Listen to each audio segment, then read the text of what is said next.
would work it out. We would make sure it's eliminated. We have to move toward a net zero emissions. No more drilling on federal lands. No more drilling, including offshore.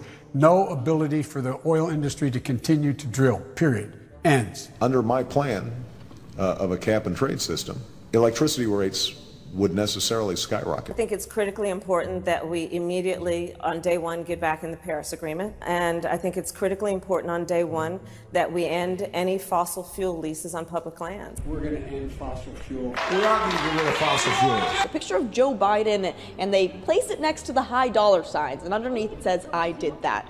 I take off five or six a day. My guess is you'll start to see gas prices come down as we get by and going into the into next year in 2022. Another day, another record for gasoline. What is the Granholm plan to increase oil production in America? Oh my God. That is hilarious. It's simply not true that my administration or policies are holding back domestic energy production. Because I'm capping greenhouse gases, coal-powered plants, natural gas, you name it, whatever the plants were, whatever the industry was, they would have to retrofit their operations. That will cost money. They will pass that money on to consumers. Gas prices have hit a record high again today.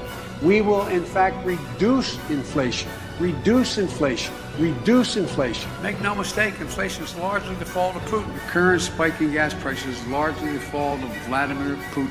You may have noticed this week that your gas prices have gone up. A lot of it has to do with Vladimir Putin. On day one of the Biden presidency, joined the Paris Accord. He revoked the permit for the Keystone Oil Pipeline. He's stopping new leases for drilling oil and gas on federal lands. We are going to get rid of fossil fuels. Electricity rates would necessarily skyrocket. It has been known